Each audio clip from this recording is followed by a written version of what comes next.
তো কি অবস্থা, কেমন আছেন? আমি ড্রামা সবুজ আর গাইজ আজকে আলোচনা করব শেখ হাসিনা চরিত্রে অপু বিশ্বাস পারিশ্রমিক মাত্র 100 টাকা। এই বিষয়টি নিয়ে নতুন সিনেমায় চুক্তিবদ্ধ হলেন ঢাকাই সিনেমার জনপ্রিয় নায়িকা অপু বিশ্বাস। শেখ রাসেলের আত্মনাথ ছবিতে অভিনয় করবেন তিনি, আর এই চরিত্রের জন্য মাত্র 100 টাকা পারিশ্রমিক নিয়েছেন তিনি। এই বিষয়ে অপু বলেন, সিনেমাটির গল্প শুনে রাজি হয়ে যায়। ঐতিহাসিক এই সিনেমার অংশ হতে পারে, ভালো লাগছে। শেখ রাসেলের গল্প থেকে তৈরি হবে সিনেমাটি।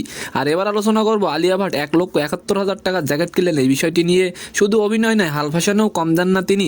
বিশ্বের বিলাসবহুল পোশাকে দেখা যায় তাকে, শীতের মৌসুমেও তার ব্যত্যয় ঘটেনি। কয়েকদিন আগে এয়ারপোর্টে দেখা যায় আলিয়া ভাটের পরনে একটি জ্যাকেট, আর এই জ্যাকেটটি নেটিজেনদের নজর কেড়েছে। শাদি.com জানিয়েছে, লং জ্যাকেটটি প্রস্তুত করেছে উমা ওয়াং ব্র্যান্ড। জ্যাকেটটির মূল্য 2080 সিঙ্গাপুরি ডলার, যার বাংলা টাকায় 1,71,000 টাকা। আর এবার আলোচনা করব এমপি হয়ে নতুন সিনেমায় ফেরদাউস এই বিষয়টি নিয়ে। দ্বাদশ নির্বাচনে ফেরদাউস বিপুল ভোটে ঢাকা 10 আসনে নির্বাচিত হয়েছেন, আর তার 5 দিনের মাথায় এলো নতুন সিনেমার ঘোষণা। জুলি নামের নতুন সিনেমায় তাকে দেখা যাবে বলে জানান নির্মাতা ছোটকু আহমেদ। এই সিনেমায় ফেরদাউস ছাড়াও অভিনয় করবেন রিয়াজ আহমেদ। তো সম্মানিত দর্শক, আজকের ভিডিওটি কেমন লাগলো অবশ্যই কমেন্ট বক্সে জানাবে। আর ভিডিওটি যদি ভালো লাগে অবশ্যই একটি লাইক দিয়ে আমাদের চ্যানেলটিকে সাবস্ক্রাইব করে দিবেন। ধন্যবাদ।